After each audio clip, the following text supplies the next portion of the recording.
Hello, hello, hello. It's Anthea Cutler here, your mindset coach for women in business.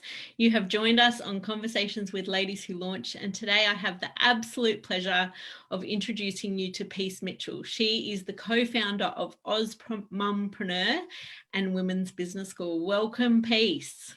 Hi, Anthea. It's so good to be here today. So good to have you here.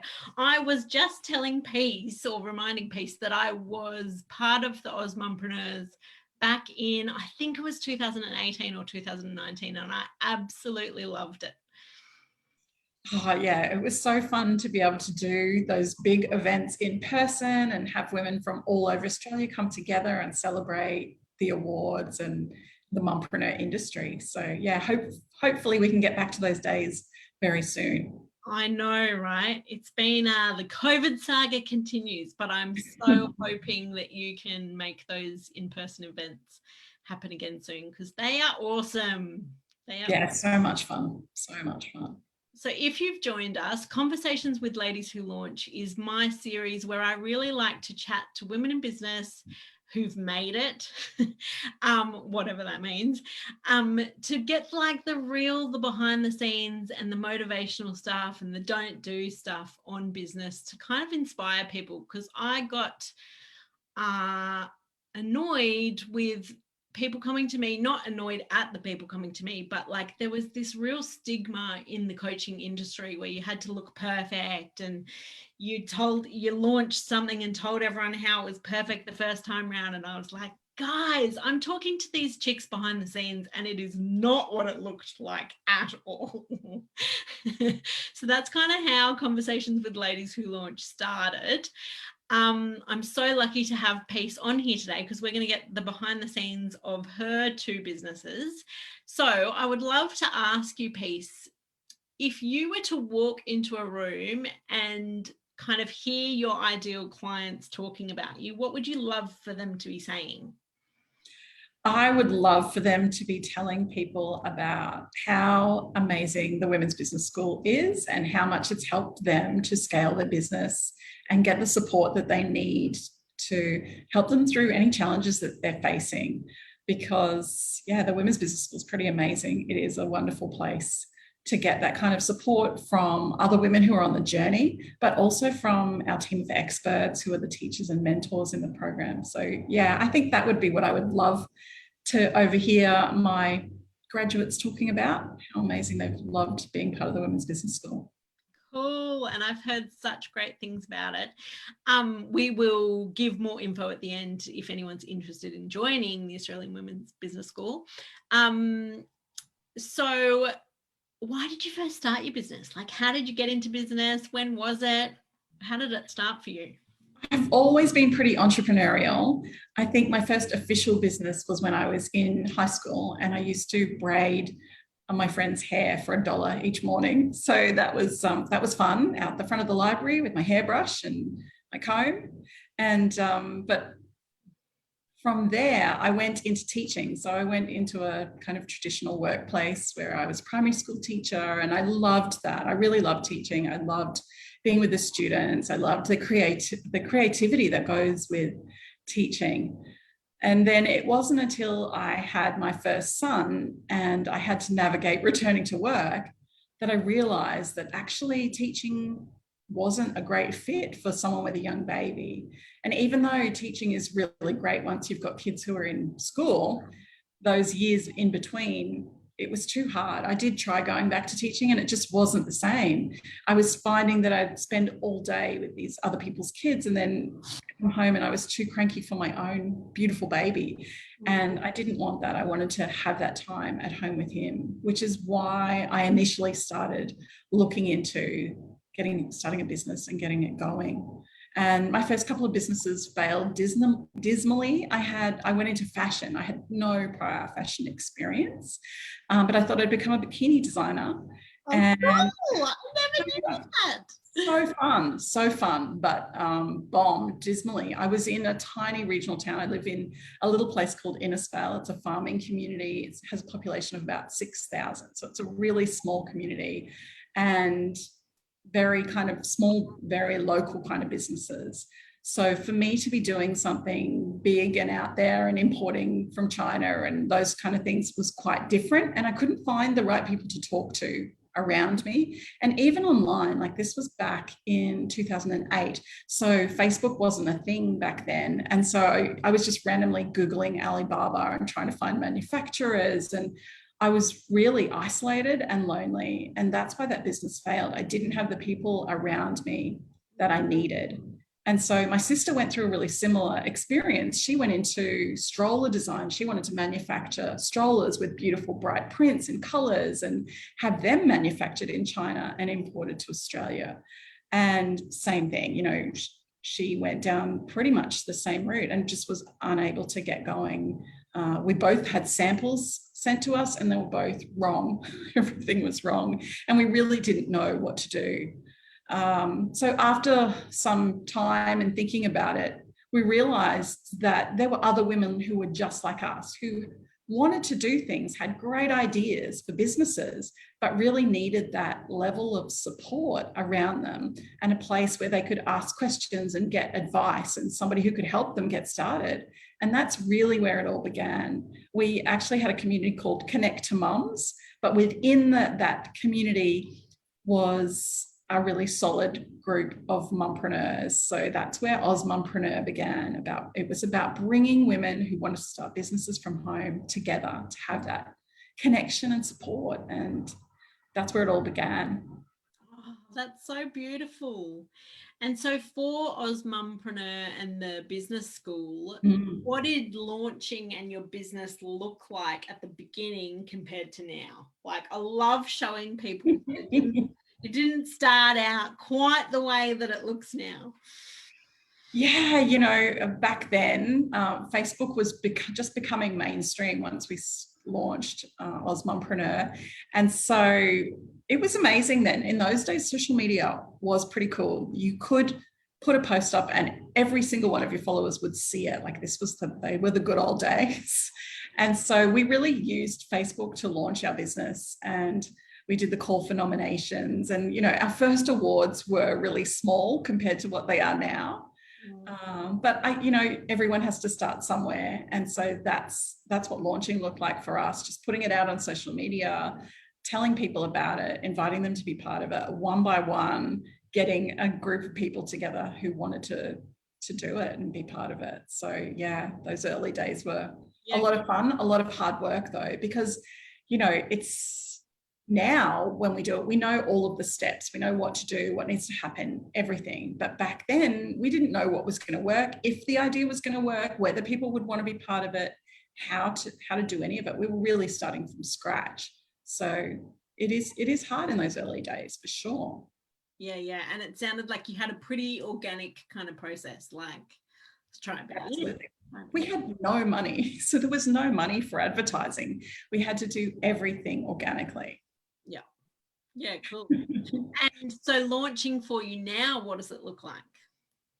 So launching now, we've got a team around us. We have a strategy in place. We have the same things that we've tried before. We know which things work. We know which things our audience respond to. And yeah, it's a matter of going through and doing all of those things. So live events, we do online events. We do a Meet the Mentors event, meet the graduate. We do interviews with the graduates of the Women's Business School programs. We do social media posts every day across LinkedIn, Instagram, Facebook. We do newsletters each week talking about the program. We use a lot of testimonials, videos and photos and things that we know are going to capture our audience's attention. So cool. So incredibly cool. And so another thing that I women model out what has worked for people. And people are often going for the word easy or fun or like what is your, or simple, what are your go-tos to make business easy? Like what are the things that stand out for you? What kind of support, or do you have a routine, or what is it that makes business easy for you? Yeah, I think let it be easy is actually one of my mantras. Like you just have to let go of all of the fear and the doubt and the overwhelm. I think that is one of the biggest things. So getting yourself to a place where you're feeling confident about what you're doing and having a plan, I think, is a big part of that, of overcoming that fear and feeling more confident to let it be easy. And I think just doing simple things. So as I said, get up each morning and write a post for social media. Once you've done that, you can tick that off and you know that you've done promotion that day. And at the same time, you know, I have someone who's managing our Facebook ads. I've got a social media team who are also doing other posts. But for me, it's like, okay, I've written that post. I'm good to go now. So having habits and routines are really important, I think, for that. That then gives you that structure and allows you to let it be easy. But when it's so hard and, you know, you've got all these things that you have to do and you don't know where to start, just starting with that one simple step. And even if you achieve nothing else for the whole rest of the day, you've done that, then that helps you let it be easy. Yeah, I love that so much. And that has definitely been one of my, I don't know, sticking points in my journey. Is I'm a bit of a rebellious creature.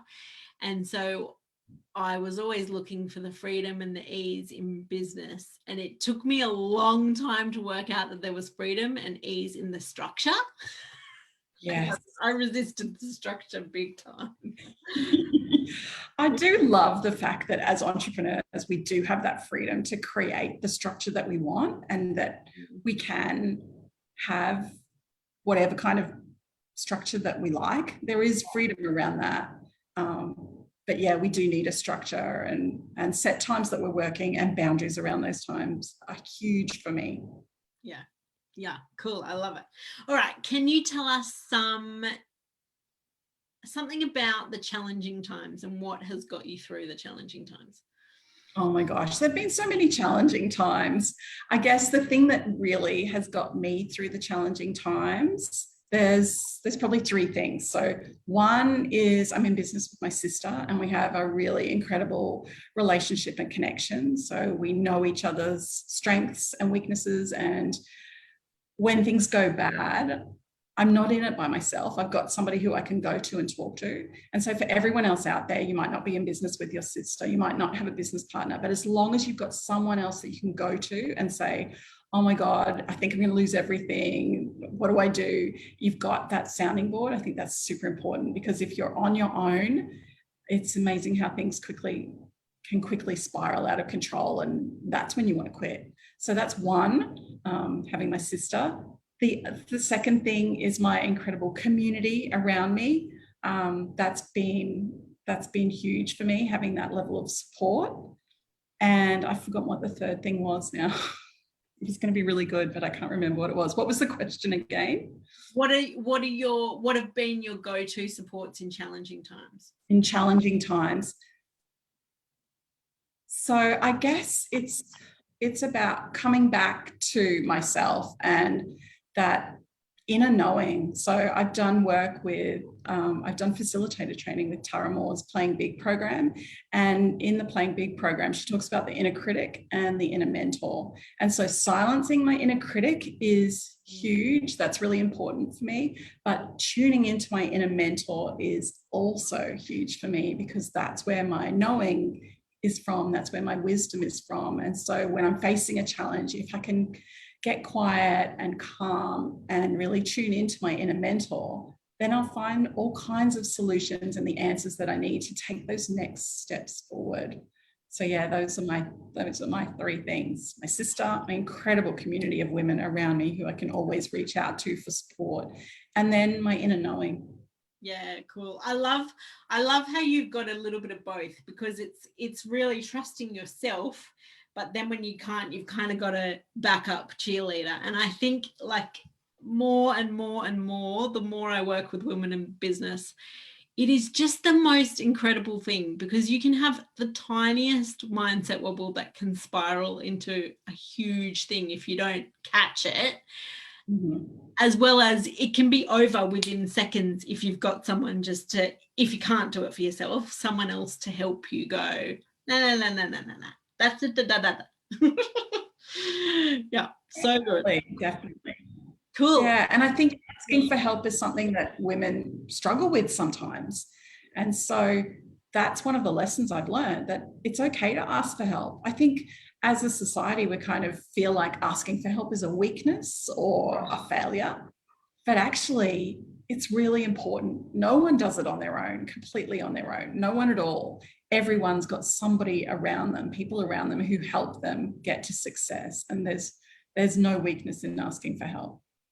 Absolutely. And yeah, that is definitely something that I went through, because I was a mindset coach helping all these women in business.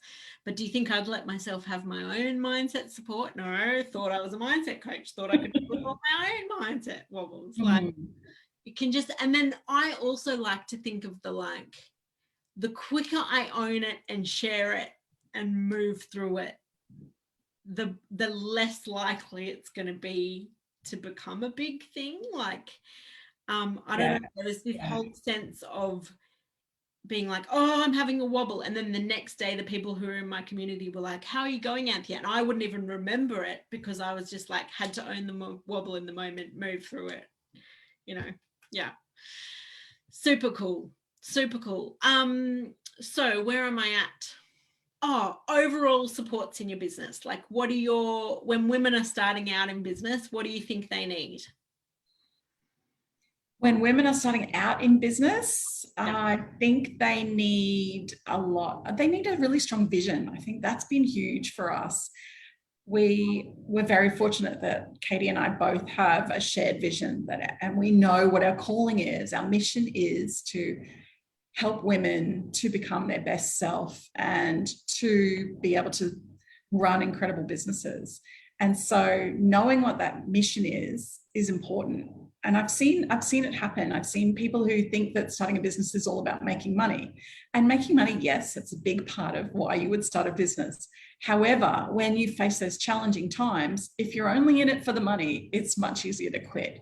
But if you're in it to do something, to make a difference, to have that really strong vision and mission, then when you face challenges, you'll keep going. You're much more likely to keep going because you've got that big picture vision that you're holding on to. And I think that is the most important thing that you need when you're starting out. Absolutely.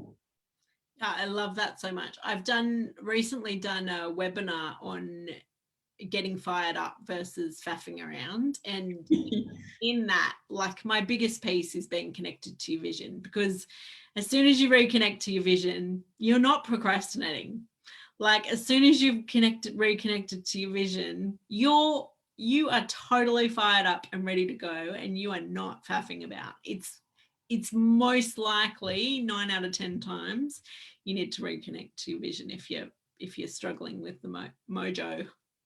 Yeah, absolutely. Yeah. Absolutely. Cool. Awesome. Thanks so much. So before we get on to what you're in promo of at the moment, is there anyone that you would like me to interview you while I've got you here? I mean, anyone else that you would like to see me interview? Yeah, I'd love you to interview my friend Karen McDermott. She is a publisher and she launches things all the time. So she's obviously launching books. There was one day last year and I was so busy and I messaged her and she was launching 3 books that day. So she knows about launching. I think she would be amazing for you to talk to.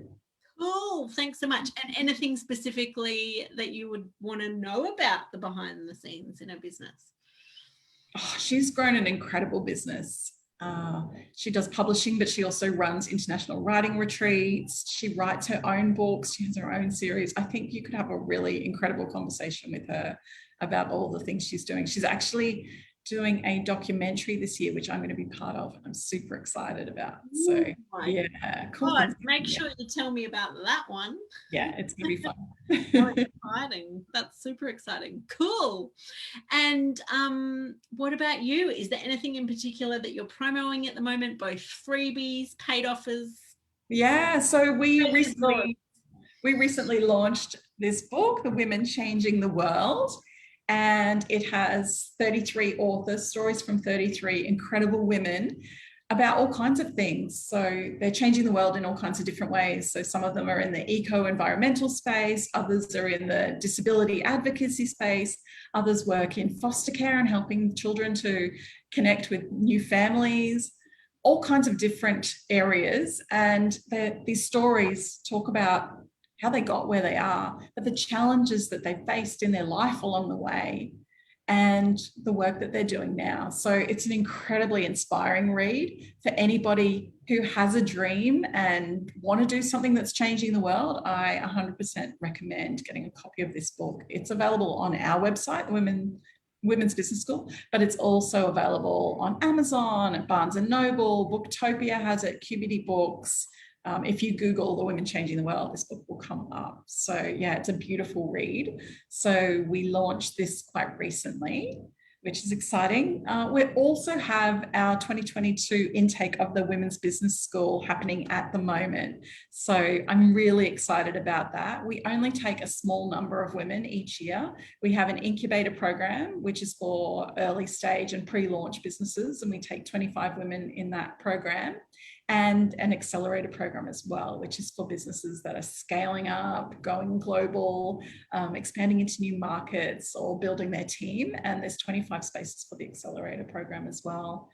Both programs go for 6 months, and we include things like one-on-one mentoring, there's group coaching in there, there's weekly live sessions, we have a Facebook group, and yeah, it's an incredible program and community to be part of. So I'm very excited to get to meet our new 2022 cohort. The course starts in April, so yeah, applications are open now. Oh, amazing. And I will definitely grab a copy of the book. It sounds so inspiring. And I remember, like, one of the things I remember from AUSMUM was just the range of different inspiring women up there. Like, it was out of control, lady. They are incredible. The women in our community are just so incredible, and such a variety of different businesses and different ideas and doing all sorts of different things. So yeah, it's pretty cool. I love it. They're beautiful. And I love the idea of the Women's Business School. It sounds absolutely fantastic. Will you drop me some links and I'll come back and pop them here? But feel free to reach out to Peace as well directly. I'm sure she will point you in the right direction for any of those programs or the book. Thank you so much for joining me on this Conversations with Ladies Who Launch. If you have any questions for Peace, please come back and write here. I'm sure she would be more than happy to answer any of your questions. What an inspiring chat we've had. Thank you so much for having me. It's been a lot of fun. Thanks so much, Peace. I'll see you around, and I'll be grabbing up myself a copy of that book. Thanks, Anthea. Bye.